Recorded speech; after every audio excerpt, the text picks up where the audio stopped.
अब क्या हो जब चिड़िया चुग गई खेत। अस्सलाम वालेकुम गाइस, मेरा नाम है मुजाहिद हुसैन। आप देख रहे हैं मेरा यूट्यूब चैनल मुजाहिद क्रिकेट ऑफिशियल। आईसीसी ने जो है वो शुभमन गिल के लिए जो है सख्त फैसला किया है। आर्टिकल 2.7 के तहत पब्लिक क्रिटिसिज्म के तौर पर शुभमन गिल पर जो है वो जुर्माना आयद कर दिया गया है और साथ के साथ आईसीसी ने ये जो है वो बाकी इंटरनेशनल प्लेयर्स के लिए भी एक पैगाम जारी किया है कि कोई भी अंपायर के फैसले को सोशल मीडिया पर क्रिटिसाइज नहीं कर सकता, कोई भी अंपायर के फैसले का मजाक नहीं बना सकता, कोई भी अंपायर की डिसरिस्पेक्ट नहीं कर सकता। जो भी फैसला होगा अंपायर न्यूट्रल है, अंपायर की बात आपको माननी पड़ेगी और लाजमी माननी पड़ेगी। WTC का फाइनल हारने के बाद जो है वो इंडियन टीम के प्लेयर जो है वो बहाने ढूंढ रहे हैं। कोई कह रहा है मेरा कैच आउट नहीं था, कोई कह रहा है कि एक मैच की तैयारी जो है वो बंदा कैसे करे इतनी जल्दी,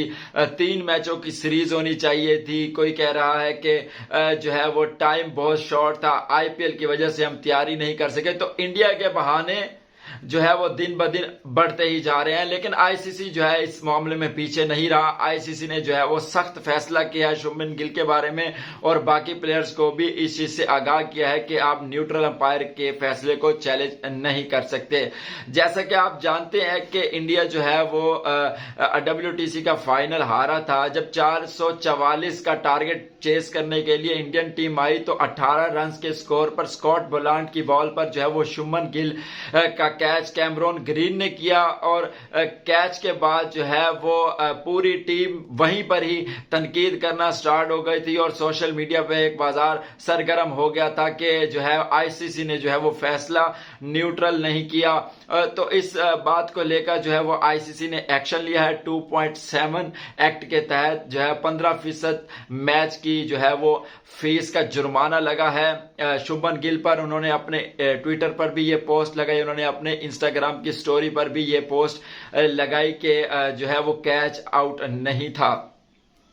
आप लोग जानते हैं कि इंडियन मीडिया जो है वो इस वक्त इंडियन टीम पर बहुत ज्यादा क्रिटिसाइज कर रहा है, जिस तरह से टीम खेली है और जिस तरह से टीम की बॉडी लैंग्वेज थी। तो इंडियन टीम जो है वो कभी भी डिजर्व नहीं करती कि मिचेल स्टार्क ने जो है वो IPL स्किप किया अपनी नेशनल ड्यूटी के लिए, इतने सारे पैसे जो है वो स्किप कर दिए सिर्फ WTC के फाइनल की तैयारी के लिए। तो जो लोग इतनी मेहनत कर रहे हैं तो जीतना भी वही डिजर्व करते थे। इंडिया जो है वो लग रहा था कि वेकेशंस पर आए हुए हैं, कि उनकी कोई तैयारी थी, कोई प्लानिंग नहीं थी, कोई उनके अंदर जो जोश था फाइनल का वो नजर नहीं आ रहा था। क्योंकि जब एक प्लेयर जो है वो IPL के 2.5 महीने खेल के आए और उनको फाइनल शेड्यूल बनाने वाले भी जो है वो इसके जिम्मेदार ठहराए जा रहे हैं इंडिया की तरफ से, लेकिन प्रोफेशनल प्लेयर्स जो होते हैं वो इस तरह के एक्सक्यूजेस नहीं देते, बल्कि अपनी परफॉर्मेंस से जो है वो ये साबित करते हैं कि वो प्रोफेशनल प्लेयर है और कभी भी वो इंटरनेशनल मैच खेलने के लिए हमेशा तैयार रहते हैं। इसके अलावा अगर मैं बात करूं तो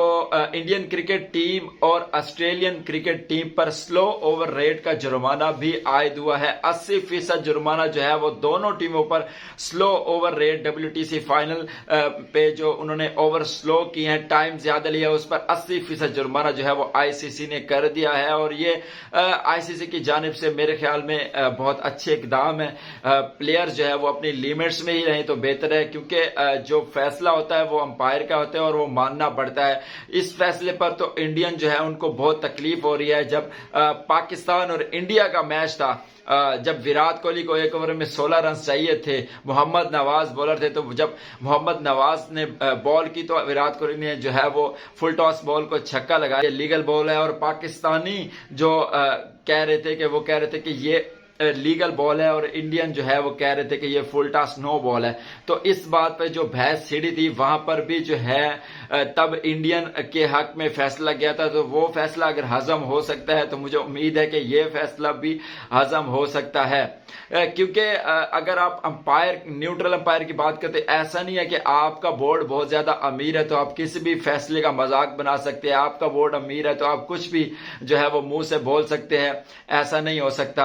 आप आपको एक लिमिट में रहना पड़ेगा, आपको आईसीसी के रूल्स के अंडर रहना पड़ेगा और उस रूल्स के अंडर रहकर जो है वो आप बात कर सकते हैं। रोहित शर्मा की जो मैच के बाद प्रेस कॉन्फ्रेंस थी वो बहुत ज्यादा फनी थी मेरे लिहाज से, क्योंकि जिस तरह से रोहित शर्मा ने कहा कि ये कैच जो है वो अंपायर को बार बार देखना चाहिए, कोई भी फैसला करने के लिए जो है वो अंपायर को जो है उसके बारे में पूरा पता होना चाहिए कि वो क्या फैसला करने जा रहा है। तो अगर कप्तान इस तरह की बातें करेगा, मींस कि अगर शुभमन गिल नेक्स्ट बॉल पर आउट हो जाता तो क्या हो जाता, मतलब फिर भी तो आप मैच हार जाते ना। शुभमन गिल था कोई, मैं कहता हूं उसको 4 बारियां तो नहीं मिल सकती ना, वो एक ही बारी होती है और बैट्समैन एक ही बॉल पे आउट होता है, वो आप जानते हैं। मेरे ख्याल में पूरी टीम अब इस चीज का सहारा ले रही है कि शुभमन गिल को आउट नहीं देना चाहिए था, वरना हम मैच जीत जाते।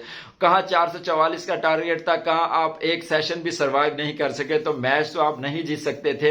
हाँ, अब अपने जो है वो मैच के बाद जो बहाने होते हैं वो बनाने चाहिए, वो जैसे आप कर रहे हैं करते रहें। अगर क्रिकेट से रिलेटेड आपको बर वक्त अपडेट चाहिए तो मेरे चैनल को जरूर सब्सक्राइब करें। अस्सलाम वालेकुम वरहमतुल्लाह।